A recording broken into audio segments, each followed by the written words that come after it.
تطلق؟ ما المانع أن تطلق؟ إحنا يا إخواننا نصارى.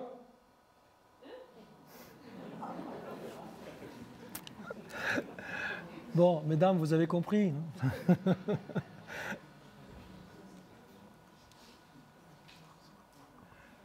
Alors, il faut battre sa femme.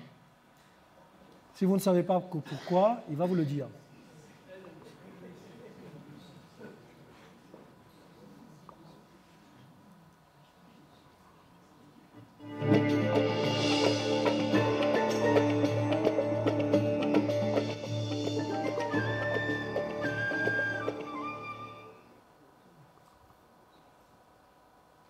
تخيل يا دكتور ان المرأة الأوروبية في الوقت الحاضر بتنشد الرجل القوام.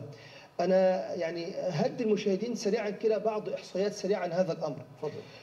90% من نساء بريطانيا ما بيحبوش يتزوجوا من الرجل الضعيف اللي أول ما تحصل أول مشكلة أو أي مشكلة يقعد يعيط يقول لك لا ده الراجل ده عامل شكل حريم، احنا عاوزين راجل. قضية الضرب دي شبهة خطيرة جدا. نعم. واحدة واحدة معانا مولانا. أقول إن الله كرم المرأة بهذه العقوبة، عقوبة الضرب. كيف؟ كرمها بالضرب؟ اي والله. مش معقول. كيف؟ قال نبينا صلى الله عليه وعلى آله وسلم: ولا تضرب الوجه الله ولا تقبح. شوف كرمها، إن ضربها لا يضربها على وجهها، حتى وهو يضربها لا يسبها ولا يشتمها. عجيب. إذن هو يضرب للتأديب، وإذا ضرب لا يزيد عن 10، وإذا ضرب لا يكسر عظما ولا يقطع لحما ولا يكسر سنا ولا يفقأ عينا. أدب عند الضرب. إذا ضرب عند التأديب لا يرفع يده إلى أعلى، بل يضربها بحذاء صدره. كل هذا تكريم للمرأة. هي تحتاج إلى تأديب، فكيف يؤدبها زوجها؟ بالوعظ، فإن لم ترتدع ولا تنزجر بالهجران، فإن لم تنزجر بالضرب، وجعل شروطا للضرب: لا تضرب الوجه ولا تقبح. وأنت تضرب لا تقبح، لا تسب ولا تشتم، يا ابنة كذا أنت كذا، لا، ممنوع هذا في الإسلام. طيب يا مولانا تكريم لها. يضربها بإيه؟ يضربها، نعم، بعصا. صحيح. قالوا إن ضربها يضربها ضربا غير مبرح لا يترك أثرا. يضربها بعصا قصيرة، وإذا ضربها لا يضربها على وجهها ولا على أماكن الرأس التي تؤذي، بل يضربها على بدنها ويفرق الضرب.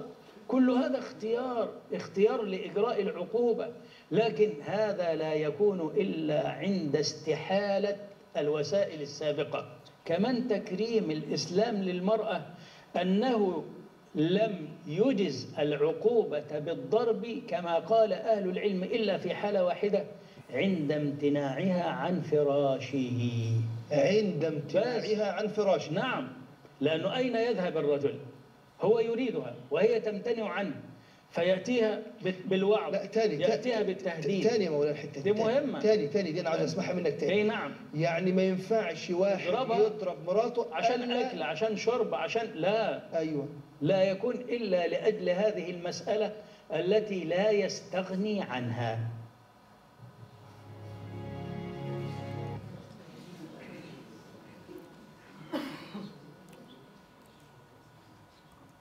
Bon,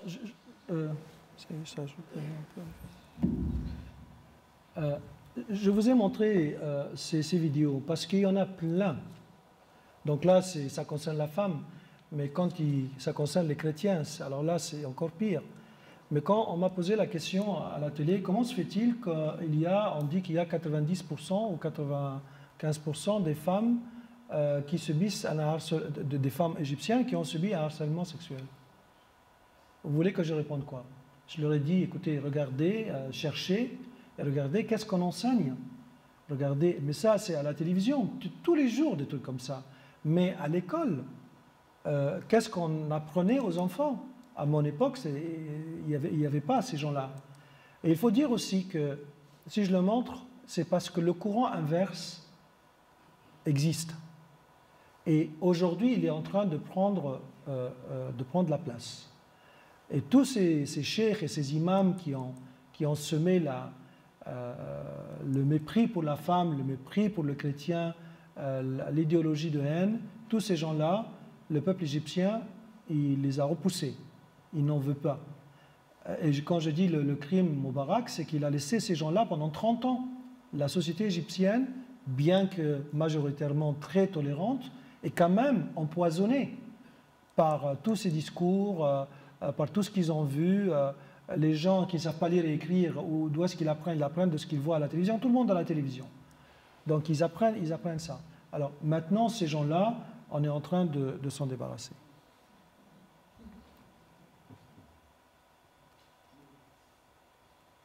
Alors, ils étaient arrivés pratiquement au délire. Ah, pardon, je mets ça, c'est diaporama, non?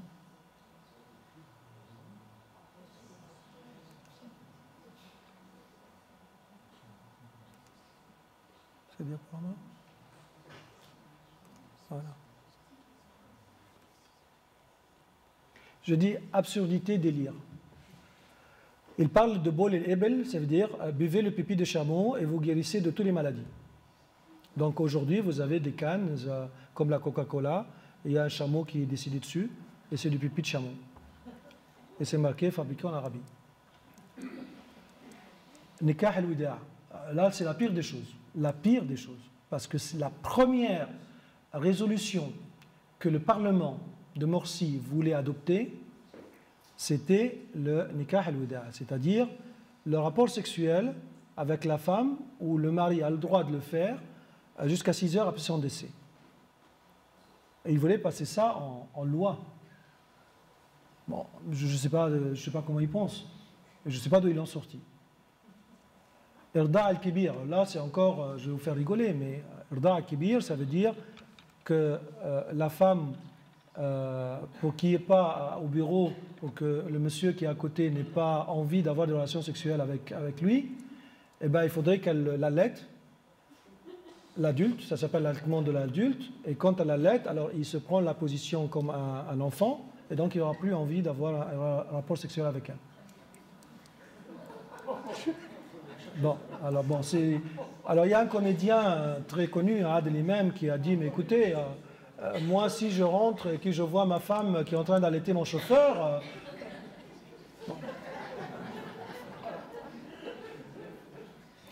bon, voilà les résultats que je vous avais dit. Les femmes ont subi un harcèlement sexuel, 90%, c'est en train de s'arrêter. Et surtout à la place Tahrir, il y avait énormément en public, et même des journalistes européennes.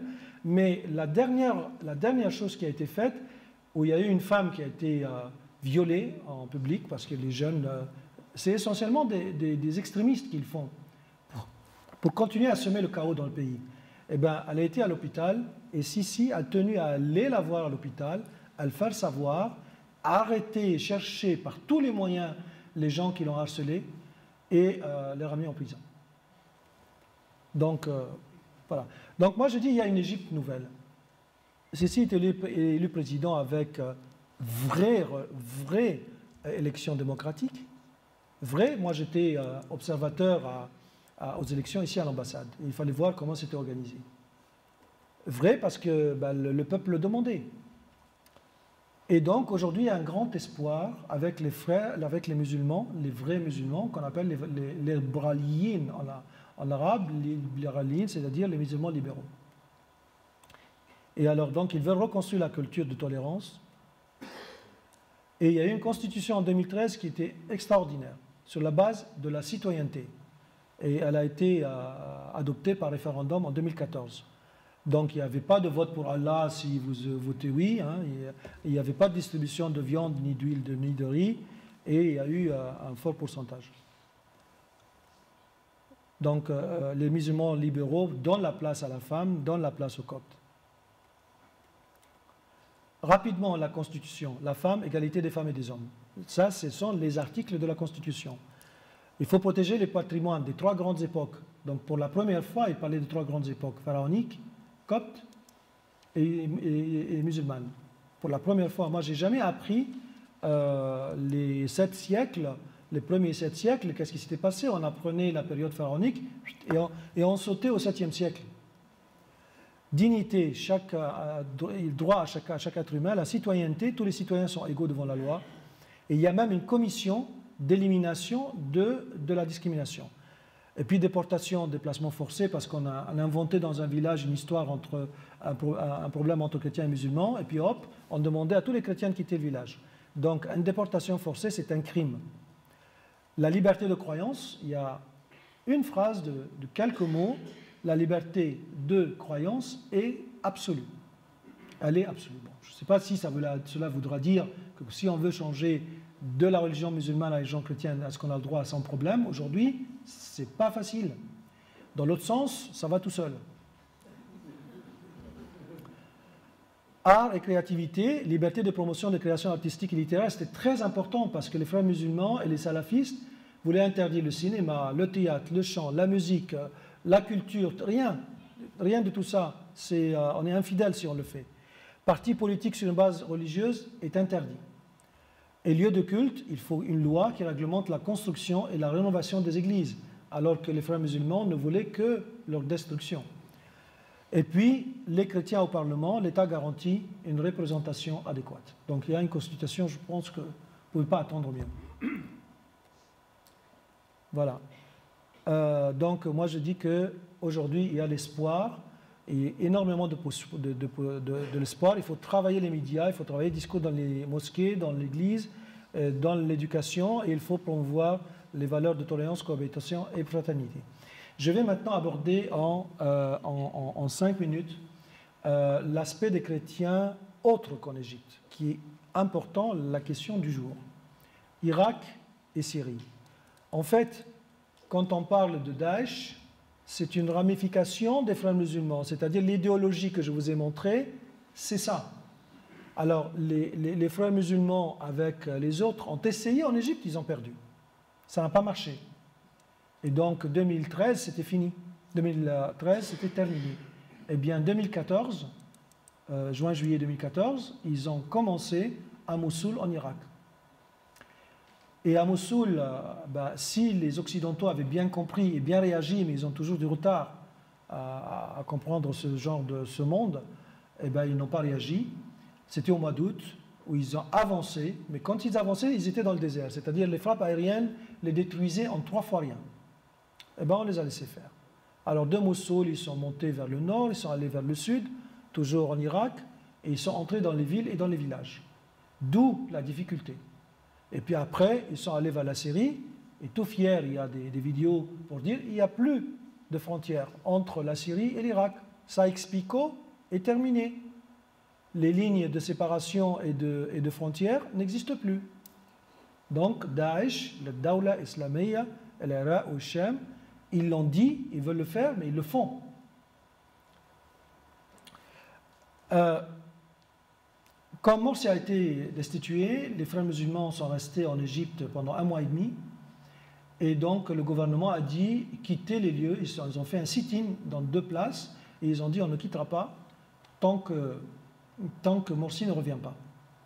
Donc 1 mois et demi c'était suffisant parce qu'il fallait, l'économie est à zéro, le pays est dans le chaos, le tourisme est arrêté, la production ne fonctionne pas. Et donc, il était temps de commencer à dire maintenant, ça suffit, 2 révolutions et ça suffit, il faut construire le pays. Donc, on vous donne un délai, vous partez, vous arrêtez, vous quittez les lieux pour qu'on puisse commencer à travailler. Non. Et alors, à la télévision, si vous nous délogez, nous allons incendier vos églises, vous les Coptes, parce que vous êtes responsables des manifestations du 30 juin 2013. C'est vous qui avez, c'est tous les responsables du départ de Morsi. Ce qui n'est pas vrai, parce que sur les 20 millions, il n'y avait pas les 15 millions de Coptes qui sont sortis, il y avait la majorité musulmane. Menace faite, mais exécutée. Dès qu'ils ont été destitués, en 4 jours, 4 août, 8 août, 70 églises et 30 bâtiments, entre librairies chrétiennes, entre monastères, une centaine de bâtiments, dont 70 églises, incendiés. D'où, je dirais, la création de cette credo. c'est-à-dire la coordination des chrétiens d'Orient en danger. Donc j'ai eu la chance de rencontrer Patrick Karam, qui est le président aujourd'hui et qui est un ancien délégué interministériel au temps de Sarkozy. Il est conseiller régional aujourd'hui. Et lui, il était venu à nos conférences, rassemblements, il a compris ce qui se passe, et il était très touché. Et donc il m'a appelé pour me dire: qu'est-ce que tu vas faire? Je dis: qu'est-ce que j'ai comme pouvoir à faire? On va faire des communiqués de presse, on va condamner, etc. Il a dit: non, on va créer quelque chose de fort. Parce que ce n'est pas seulement l'Égypte concernée, il y a les autres chrétiens. Et donc d'où la création de la coordination des chrétiens d'Orient en danger, parce qu'on a mis des associations libanaises, syriennes, irakiennes, égyptiennes. Et nous travaillons ensemble.